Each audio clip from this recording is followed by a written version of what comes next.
Hello, this is Nathan, better known as CrazyhermitDM, and this is my podcast, The Hermit Homebrew. Joining me today is Brent from Lang Mini Studios, and Chase, better known as Kilk, as we talk about Dungeons & Dragons and tabletop gaming. The traveling highlight, in my opinion, though, was the morgues, and that's me being selfish just because it's my first monster that I've 100% my own creation.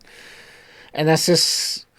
I was watching some YouTube videos of some nature documentary stuff when I was bored and doing some content on my phone, and I came across a tarantula that the ones I guess can actually shoot their hairs or something. Oh yeah, it's a defense sure. mechanism. But I guess they can actually shoot their hairs out almost like a porcupine, but or they're so thin they get stuck in your skin. Oh, then they're mm-hmm. And then it can cause irritation. So, and then I used to have this one subscription service that I'll leave unnamed because I don't want to ever promote them. And they had these little rabbit creatures, and I'm just like, the hamster wheel started turning.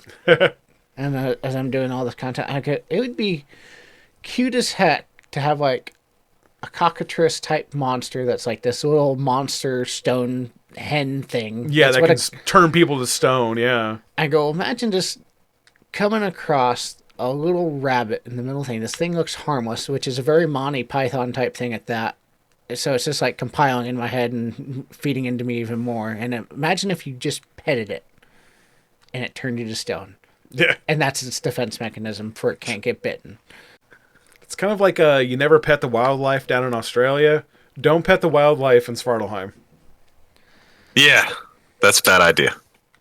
So the group sat up for a long rest on that third or fourth day. I can't remember which. And Tove once again pulled out a spell that I never knew existed. Druidic Circle. Yeah. Oh, yeah, I mean, the circle is crazy, right? And turned some of the local plant life into awakened creatures and had conversations with them. And I have to give Tove credit during this traveling sequence. Her role-playing just, like, stepped up. Props to her during these type things. She's also able to talk to plants and enjoy, I think, even though we're on the hunt, a little bit more relaxed feel, though it allows her to take advantage of these powers, which is something I don't feel she gets to do a lot. Yeah, it's true. I thought that Druidic Circle was a fantastic portion of the little underground run. I think that it was a very surprising but refreshing situation that we were in. Yeah, I was just looking at the character sheet, and it just says 30 by 90 or whatever, and it just... It pretty much says see book for details, because it does... So much that's like we can't put it down here as a little one-liner. Go read it. The only weakness I saw on it, and then I took advantage of for this role-playing opportunity, is it, unlike Lehman's Tiny Hut, it doesn't make a bubble. Yeah, it's not an enclosed space or something like that. So these little morgues came burrowing underneath, which burrowing, in all honesty, as a speed, is a very powerful mechanic in this setting. Or in this system, but they come burrowing up underneath, and you were taking watch at the time as Merrick, and 2 or 3 just pop up, and you just see these little like beagle-sized rabbits come hopping out of nowhere. Yeah, it's like, okay, they're not like attacking us. They're not like throwing fire around. They're not trying to poison us. Like, what's going on here? Then the only slight hint that I gave is I said one of them looks like they sniff a rock and then they swallow it. Yeah, they ate a rock. Which, okay, I mean, I know, like me as a player, I know birds will eat rocks because they put the rocks in their stomachs, and that's how they break up their food. So, like, okay, it's weird. But it's not, like, outside the realm of possibility, so, okay. Ooh, that would be a nasty old mechanic. It eats a rock and then just throws up on you and turns you into stone. Oh, God. I'm sure there's one in that, I'm sure there's an ability like that in that random monster generator like, book that we got. what is it in a Hunchback of Notre Dame, the animated one, where the gargoyle like eats the rocks and like crunches them up and then spits them out. It's like a machine gun. I remember that. I don't know. Do we want to go down that road? Nope, we're not. You can go ahead and edit that out. I can't remember though with Merrick. Did Flint wake up or did you wake him up? I woke him up because I saw one of them. I think that one or two were getting close to him. Yeah. And so I woke him up because he was the closest one. I was like, hey, watch out. I don't know what those are. And he's like, these are just whatever. We're good. He was back in his trademark, wearing nothing but hearts. Yeah, his white boxers with the pink hearts. Yep. That you guys first saw him back in with Fire Wasps. Yeah.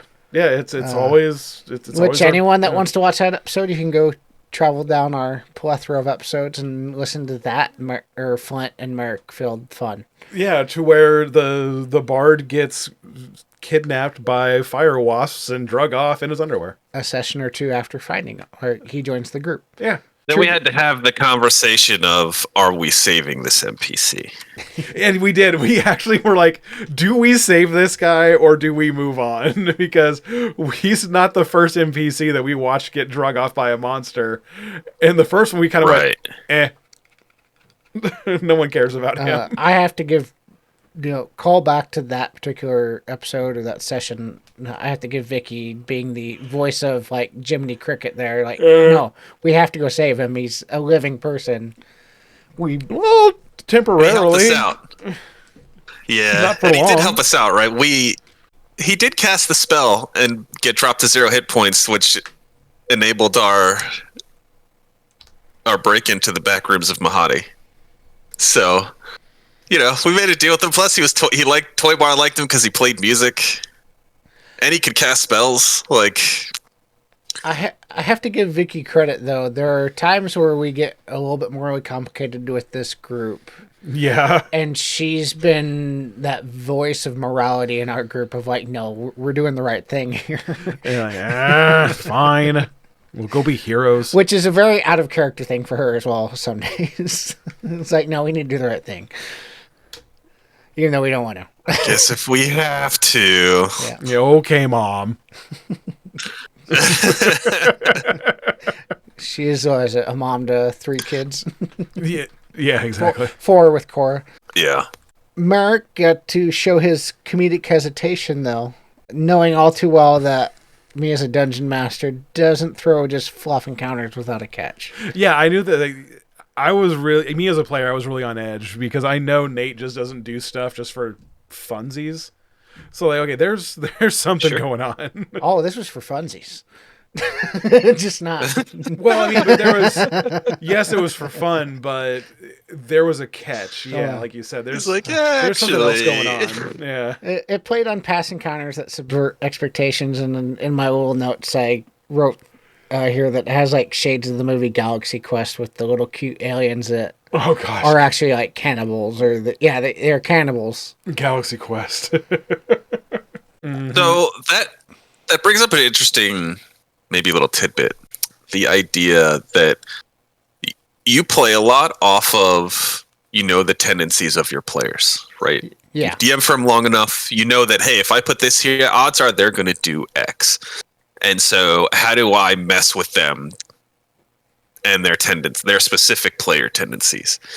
And I think you do that very well with Brent, because you know how to just twist the knife with those NPCs. And I feel like you set things up sometimes with that in mind. I have played with him off and on for 9 years. Yeah. It's fun. It's a fun thing to watch happen like in real time. I definitely know how to push his buttons with the NPCs. Yes, he does. And then when I see Tove just like know exactly what I'm doing, it makes it even better. Mm-hmm. Yeah. I'm gonna have to figure out how to get revenge when I start DMing, but I'll probably forget and move on. Oh, by all means, please. You don't know my triggers quite yet. Not yet, yeah. Well, because you're always the DM. You're not a player all the time. And sometimes I like, those moments. It's just the awkwardness of frustration. This episode's been brought to you by In the age of sagas and songs, don't let your next TTRPG be left to the Norns alone. Let the fate of your character be carved in runes and cast in metal, liquid core, or prismatic glass. Let the players of your table wield dice worthy of Odin, Thor, Loki, and yes, Heimdall. Heimdall dice, dice worthy of guarding the Bifrost with. Claim the glory of Valhalla with HeimdallDice.com. Heimdall Dice, the official Nordic dice of the Hermit's Homebrew podcast. Alright, tabletop gamers. Go dive into our favorite Goblin Run little workshop. The sparks have been flying, and these little maniacs at the Wicked Goblin crew have just relaunched their store. It's packed with killer merch and literally dozens of different designs on almost anything you'd need at your gaming night. From shirts to drinking glasses to dice trays and even totes to carry it all away at the end of the game night. And now they're rolling up to the table with us at the Hermit's Homebrew podcast. It's like your own personal goblin craftsman dressing up your game night. I know for Chase, though, out of character, it was a joy to watch Flint again get himself into trouble when he went to Merrick's like, don't touch him. And he's like, why? They're just little rabbit dogs. And then he goes to touch it and gets turned into a statue. Yeah, just... And then they start nibbling at his finger, and then you start realizing that one just ate a rock, and now it's trying to nibble on his finger. It's going to eat him. And then that's when you realize that's a subvert expectation there of, oh, they turn things to stone and eat them. Yeah. And then it gets to that thing again of, do we save him? It was like, yes, we have to. I guess. We got to save him again.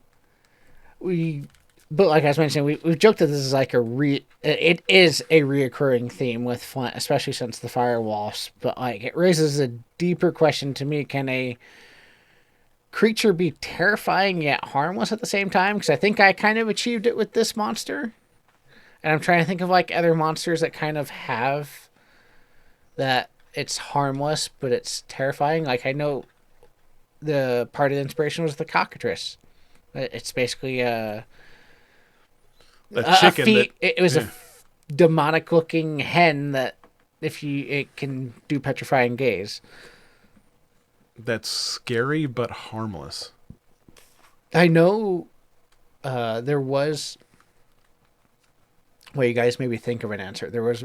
Because I go deep into all the dish and lore. There was... and any Final Fantasy fan will absolutely be horrified by this. Back in first edition, there was a carbuncle creature, which was like this armadillo that has a jewel on it. And On its forehead, right? Yeah. It was either on its forehead or on its back. And so adventurers would go chasing after it in these grasslands or go chase after it and kill it. Well, as soon as you killed it and then you removed the jewel off, it just all turned to ash, including the jewel, which is more than likely the reason why you were trying to hunt it anyways. It was kind of a just big middle finger to players that just hunt creatures for game. That immediately comes to mind is the exact opposite, to where it's not harmless. Like it's very, very dangerous, but it doesn't look like it is. Is the speaking of Final Fantasy, is the Tonberry. Oh yeah. For the little lizard with the brown cloak and the knife, to where it moves super slow. It just takes one step forward and just sits there, and you're just wailing on it and wailing on it and wailing on it. And when it gets to you, it uses its one ability, which is Karmetic Knife, and does massive damage. I think it reflects back all the damage you've done to it on that round. Yeah, I think it like saves it up. Yeah, then just... At least in Final Fantasy 11 it did. That was the other thing that in our most recent episode with Rolling with Stories, they talked about the boss at their campaign that did that, and that was my instant thought, was just like, oh, they used the Tonberry mechanic on Yeah, they used the Tonberry. Jeez. And then Final Fantasy VIII had the Tonberry King. And he's just a big one. He would just walk up and doink. Just one shot. And then you get the little tear. Yeah, get the little tear. Yeah. It was good. No, I liked my favorite was Doom Train though. That was super cool. Doom Train was really cool. Yeah, just because the screen just goes black, and you get the 2 rows of candles just ignite and just go off into the distance. Yeah. Then you hear the And like, it the would train do sound. every status effect in the game. It would do, yeah. It did massive damage, but it also hit you with every status effect. Yeah, God, I think it was awesome. God, can you imagine getting hit with that in D&D? Just every condition. Every condition, yeah. Oh, and like geez. petrification is one, so it would just nullify out the rest. So you just have to probably take out that one. But you're petrified, poisoned, confused. You're charmed. You're like, yeah, it's hit. Ooh, I gotta write that down. I definitely think the Morg's petrification power Doom turns Train research. incoming in the next campaign. Hey, trains don't exist. They might in Helheim. But I definitely think the Morg's petrification power turns resource conservation into a tactical vulnerability. They don't attack. They wander in. They can ruin your gear because it would do that to your gear as well. I mean, if it just rubbed against your backpack, you basically just lost your backpack. Yeah, so now you've got to worry about either if you have a potion or a scroll that of greater restoration, or you have to use your own spell. So yeah, it is. Was kind of that one in of that those... backpack that just got turned to stone? Yeah, exactly. So it's just kind of ooh. Yeah, how much do we want to save this guy? To our audience, though, have you ever had a creature that your party completely underestimated? What's your most deceptive monster encounter that you've ever had in your campaigns?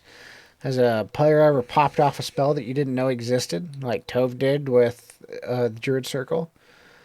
Drop us in the comments and tag us in it. I always enjoy having conversations with people, especially online. I know it was right after that, but right before the Gorge, for Brett and Tove, we ran into the aberration-controlled plant life. And that's when things got kind of like, you can tell it unnerved like you out of character a bit, that these aberration-controlled plants were now spreading across the gorge, which got reinforced as a storytelling principle from the beginning of this arc of they haven't gone beyond the gorge yet. Yeah, what kind of got me was we knew that the overseer was like a hive mind. So that's why we had these amulets of non-detection so that they couldn't see us coming and all of that. But they don't make us invisible. So now these little things see us and are interacting with us, and if they're part of the hive mind, he now knows we're coming. So these amulets are useless. You haven't like known from personal experience, not even like out of the 2 campaigns with either when you played Kilk Chase or when you've been playing Toybar, you haven't gotten to witness the hive mind, first mind to know, is he always watching all the time through all these different eyes? Is he just one giant security camera hub, or does he just have the ability to basically instant message mentally with people and then just instantly just invade their mind and see through them? Kind of like if anyone's ever seen the vampire TV show The Strain, how the master works in that with the hive mind ability that he has. So yeah, that's why I was kind of freaking out, because I was kind of going, do we kill these things? Do we not? Like, how much of a threat are these? Because I don't want the Overseer to know we're coming any more than he already does. But, I mean, Tove walked right up to them and started talking with them. Yeah. Which unnerved her a bit. And her guard went down again when she was talking to them. And they're going back and forth, and she's asking what they're doing, and she explains that they've been instructed to start spreading the seeds and spores. You're just sporing all over the place. And and they're talking. I don't know how it got brought up exactly, but they're like, oh, we're supposed to keep an eye out for a druid as well, and this and that, and people traveling with them. And she played it dumb perfectly of like, oh, a druid, what's that? And then they're like, I don't know, actually. We were just told to watch out for it. We've never Yeah, actually... look out for a druid traveling with a goddess. And I'm like, well, do we look like gods to you? Yeah. Like, I don't know. No, not really, because we don't know what one looks like. Yeah, we don't know what they look like. It's like, oh, okay, so for as smart as the Overseer is, he is also an idiot. Because, hey, look for these people, Right. and then, like, never implant told in his their dudes.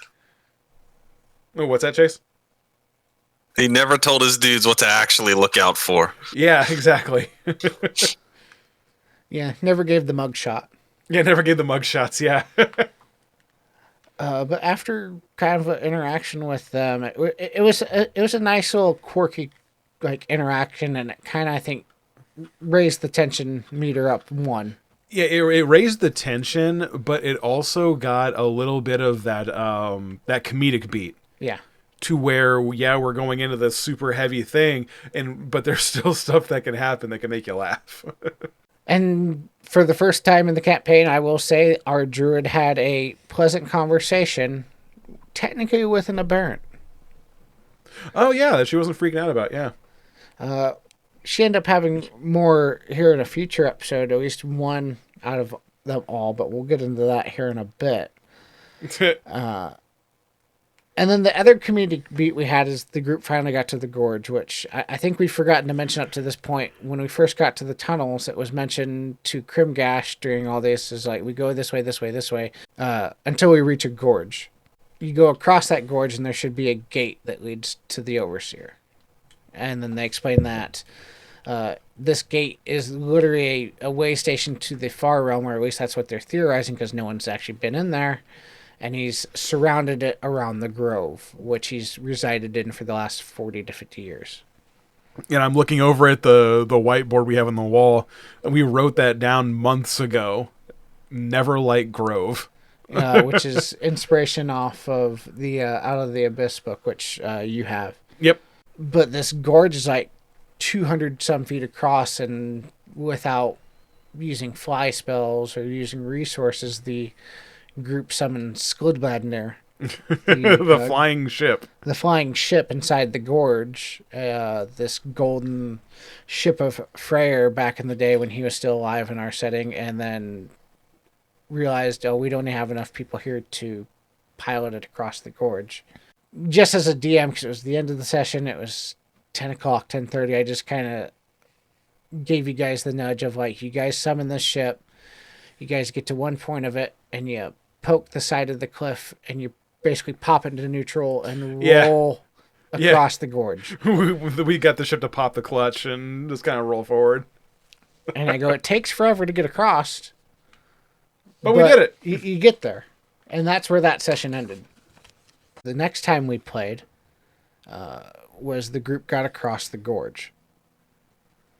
Toybar we'd gotten there, found the gate to the far realm, and there was a side tunnel off. And then Crimgash did step in again. He's like, well, remember, they're supposed to give us some sort of signal before we go in there of like, the battle has started. Yeah. So the group waited a couple of hours. Like, what's the signal supposed to be? And then Crimgash is like, actually, she never even said. She just said we would know. And that's always good.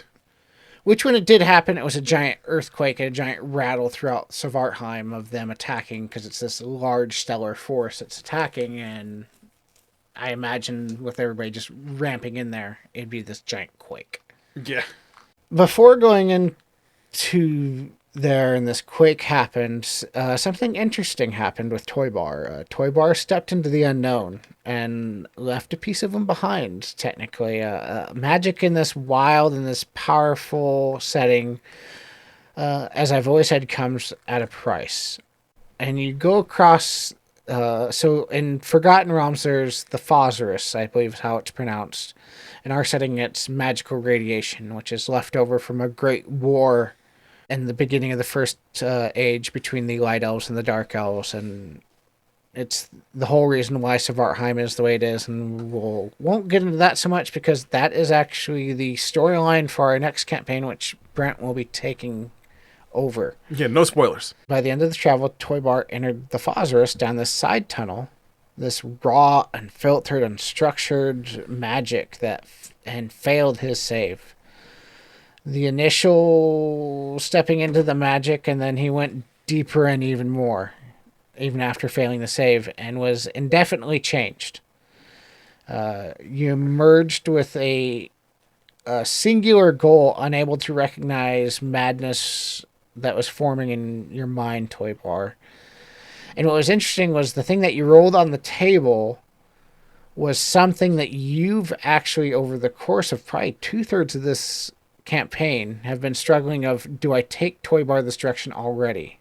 And then you deep dived into this tunnel, and it did it for you. Toybar was already at a point where I was trying to figure out, what am I actually going to do with this character? Where does he go in the end, right? It gave me a little perspective. I was hoping that I could go a little bit darker to do some of the cool mage and sorcery stuff. And it kind of gave me a reason for it, so. Yeah, join the dark side. I was fine with it. I haven't fully gone full in on it yet, though. But I imagine that's gonna come here soon. Like I said, Toybar willingly exposed himself to this wild, raw, radiation, and he comes back out glowing, unexplained why. It was mechanically. You didn't find out till later on that the glowing was basically a stored up wild extreme surge for the first time you cast any spell. Yeah. And then you come out glowing and you come out changed, and your first reaction, or at least one of the first reactions, was to talk to Flint. And do I seem different to you? Yeah, because everyone kept telling me I was being weird. And so I asked Flint when he came over to talk to me, I was like, you think I'm being weird? Yeah, and then Flint did the exact weird. Perfect answer. No more than usual. You rolled a fate dice for that, didn't you, to actually tell me if you thought I was being weird? Oh, yeah. I rolled the fate dice to, does Flint know, or does Flint just know more than usual? I mean, you're already weird kind of as is. That's your thing, isn't it? Yeah. And that's what he rolled, was just, well, yeah, but no more than you usually are, Toybar. You are always kind of weird. That's what we bond about, so that we're both weird. It's kind of what you do, Toybar. Yeah, you do magic and you're weird. The other... Is that all you think of me? Toybar wasn't the only one that went in, though. Gilvickle went in, too. Gilvickle confided in Toybar when she came... Toybar's the only one that basically doubled down and went all the way in. Gilvickle only went about halfway in and then came back out. Gilvickle actually knows he has an indefinite madness and has embraced it, is the thing. Really? Yeah. What guy? My buddy Gilvickle is just the greatest. Gilvickle, though, confided in Toybar. I can't remember whether it was telepathically or whether he was whispering it. Because I passed the note. I think it was telepathically through I forgot about this. And he goes... and he explains that he's changed, but he has this urge to do something, and he really likes the idea of it. And then you kind of played into it of well, what do you mean? And he's like, I really like the idea of killing people now. Oh, jeez. Yeah, he said that to me, and I was like, no shot. Well, I don't remember how I really reacted to that, but it wasn't in a really negative way. No, you played it off just okay. It does not fit into my new mental singular purpose thing, so I'm okay with that. Yeah, it literally doesn't affect me at all unless you try to kill me, so you have fun with that. And all we were doing, or at least all I was doing, was interjecting the indefinite and short-term madness mechanic from the Out of the Abyss book, like I was mentioning, with some tweaks, because a couple of them I didn't like. And the long-term madness, what that does is gives a long-term change to a character rather than an immediate combat impact. It adds another personality flaw, or adds a quirk, or makes them homicidal. If you're Gilvical. Yeah, and mine have been pretty fun. I got hit with it twice. A little bit of reflection, though, Toybar, like, Toybar didn't choose this flaw, but also doesn't know that he has it. With the subtle loss of control, it could be a little bit scary, I imagine. And I love Brent's, like, post-point session is this Toybar, like, he was theorizing, or fan theorizing, just because we're into the hypotheticals. Is this Toybar's power mutating, or is it something different, or something deeper? Because no one really knows if this is just wild magic or Vaffy magic, or if this was actually the Sorceress, because Toybar hasn't said much other than to Flint or Gilvical, and it's not been really discussed as a group, I guess. Tove brought it up, right? Tove was like, does anybody not think that Toybar's acting weird?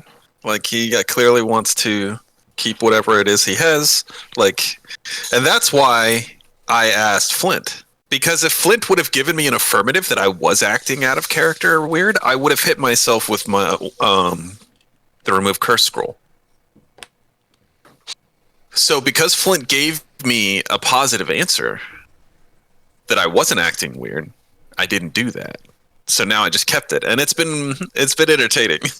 What you're doing, no, I'd have to look up online whether that actually affects indefinite madnesses or not. I have two situations going on right now with Toybar, right? I have the thing where I'm just now driven to get magic. But the other thing is the hoarding. I have the hoarding curse on me or whatever happened, so I was going to try it, and I didn't know how it was going to work, but I was like, oh, you know, if I'm being weird, there's obviously something wrong with me. Remove curse, right? It's just kind of a caster thing to do. Yeah, which affected you actually after the group went into the Far Realm. Once you guys went in and the signal got brought out, because it was a giant earthquake and a rumble, the group headed into the Far Realm, which is, for the first time out of anyone in this setting, no one's ever gone to the Far Realm. Hey, tabletop gamers. Thank you for watching this episode of the Hermit's Homebrew. We come out with new episodes every Wednesday. Remember to like, subscribe, and share with your friends as we continue to level up and grow.